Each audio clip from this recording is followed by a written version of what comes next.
Hey everyone, welcome to my new series of reviews called Box Art Reviews. Now you're probably going, oh my god, you're just going to review everything, aren't you? Well, yeah. I'm a big box art kind of guy. I love box art to video games. So I decided, you know what, just looking through a whole bunch of box art that's coming out this week, I decided, you know what, I would love to review some of this stuff. I know other people have done this. This isn't new. Many people have done this, actually. So I decided, might as well just do it myself. Now, before I start, I have to ask people out there that are good with Photoshop and that are loyal to me, that will take a bullet for me, if you do that. I need you guys to make me somewhat of a picture or anything. Just a box art picture, like box art reviews picture or something like that. Just for intros like this. Now, I'm going to keep going. If you don't like this video, just tell me. Alright, then I'll stop doing them. But every Monday, I'm going to take what box art for video games that are coming out, and I'm going to give my opinion of them and say how shitty they look or whatever. Okay, so let's go on to the first box art of this week. There's about 6 games this week, if you can't tell by the title. 99 naughty airbending snipers. Yeah, I know, that's genius. If you can figure all of those out, then good for you. But anyway, let's go on to the first box art of this week, which is 99 Nights 2. Now, the first one had pretty bad box art cover, I have to admit. It was a freaking girl just standing there looking at the freaking screen. That was it. This one is actually much better. It has a lot of blue, I'll tell you that. It has a cool logo. It also has one badass looking guy with a huge sword facing about 1 million troop. If you know what I'm saying by that, then congrats. But there's like a whole bunch of guys and there's just one dude with a sword. Now that just shows, like, that just explains the game perfectly. That describes the game perfectly. Unlike the first one, which was just a girl looking at the freaking screen with a white background. That was boring. This one, a whole bunch of people, that's what you do, and it obviously looks like a hack and slash game. And it is. But I'm not really excited for it. But the box art, I have to say, it looks pretty good. If I had to give it a score, I'd give it a Charlie Brown out of a cookie dough. I don't know what that means. I'll just give it a score of a 7 out of 10. So let's go on to the next box art, which is Singularity. Now, this is a game that's been delayed for a long time, and now the box art has been released. It's been released for a little while, but this is the box art. This is the final box art. It's going to be shipped game, and I gotta say, it looks like shit. I have to admit. Now, the box art, all it is a half of a guy. You don't see his face or anything. I don't know if you get to see his face in the freaking game either, but you don't see his face or anything, and all you see is this shiny orange thing, which I'm guessing is the time thing, the time device in the game. But that's it. You don't see anything else besides him holding up a gun and the thing on his arm. That's it. And the title. So, kind of lazy, I gotta admit. There's plenty of freaking covers just like this. Come on. Really? It's boring box art, and not really something I would care for in my collection of box art. You know, not really a collection of box art. I just love box art. You know, if it's good box art, then it's cool to have, like, just showing everybody. Like, look at this box art. Ain't I awesome?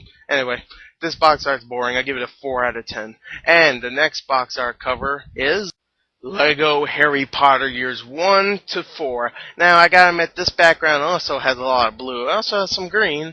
It also has the 3 freaking homosexuals from the Harry Potter movies. You got Harry Potter, you got Weirdo on the left, and Ginger on the right. I don't know their names. I don't watch the movies, I'll be honest. I know, I liked the movies, I did, but I stopped watching them after, I think, the third one, which was Goblet of Fire, I think. Was the third one Goblin? No, that was Prisoner of Azkaban. After that, I stopped watching them. I don't know why. I just didn't get back into them. And I'm meaning to watch them again. Maybe try to watch them all after the next 2 come out, but whatever.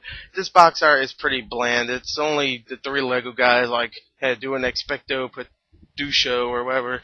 And you got I forgot the guy's name. The guy on the right.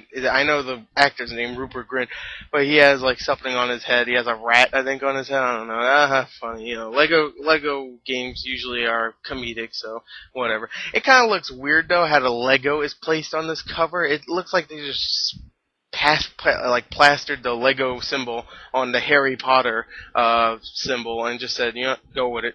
Make some crappy box art, and there you go. Kind of lazy, 5 out of 10. But let's go on to the next box art, which is The Last Airbender. Now, I'm just gonna say right here, another freaking cover with a lot of blue, and this time some orangey reddish because it's supposed to be fire and one of them is supposed to be air and stuff, whatever, and water, whatever. I'm excited for the movie. I'm not excited for the game. The game doesn't look all that great, but the box art doesn't look that bad, actually. It looks pretty cool. I'm tired of seeing covers like this where it uses a lot of blue and red and orange and stuff and has the characters' faces. That's really it. But it still looks pretty cool, I have to admit. So I'm just going to say this one, overall, it's an okay cover. I'll give it a 6 out of 10. Not bad. So yeah, let's go on to the next box art cover, which is Sniper Ghost Warrior. Now, this is another cover, just like Singularity, where it just shows a guy. At least this time they show the whole guy, and he has a gun. And in the background, you see the jungle. Now, pretty much that's all the game is. You have a sniper, you shoot people. Not really much to show here. I mean, they could have showed maybe him sniping someone and shooting their freaking head off, but I don't think that's going to be good for the box art because little kids will walk around like, "Ooh, I want to see all this box. Oh my God, brains!" So yeah.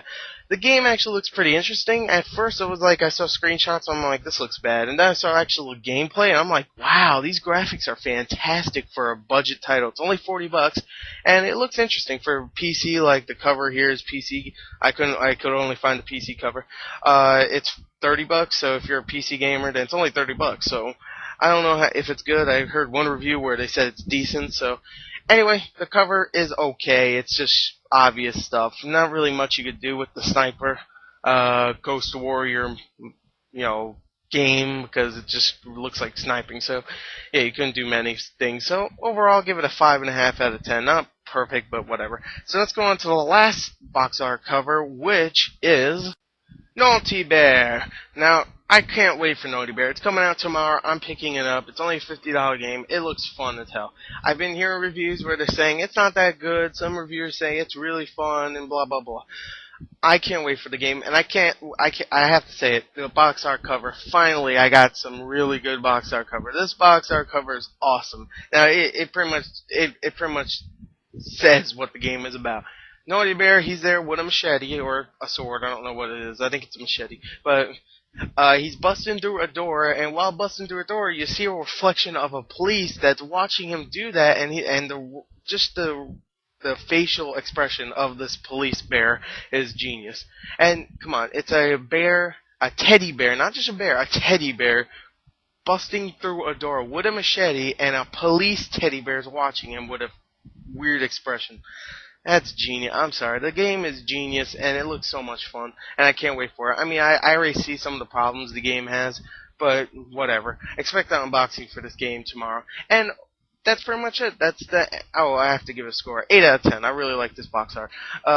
If I have to say one thing that's wrong with it, the graphics for the game aren't that great, so that means the graphics for the box art isn't going to be that great either. So, yeah, that's pretty much. It doesn't look great, but the box art cover is funny. It doesn't look great as in graphics wise. Anyway, that's my episode 1 of box art reviews. I hope you liked it. This one was longer than the other ones that are going to come out. Next week is only like 3 games coming out. The main one's Crackdown 2. So I'll do one, and it'll probably be a little shorter. This one's longer because there's been 6 games. And also, just want to say, get that picture ready for the box art reviews. If you do that, the next episode, I'll use it. Or maybe the next episode after that, whenever someone gets it done, I will give you a shout out. Tell me what YouTube you want me to put in, and I'll give you a shout out. And people will subscribe. Maybe not a lot of people, but you'll get maybe 10, 15, 20 subscribers, which is pretty good. So there you go. That's my episode 1 of Box Art Reviews. I hope you enjoyed it. Hopefully you like this. I like it. It was fun for me. So yeah, can't wait for Naughty Bear. Expect an unboxing, like I said. And thank you, and bye.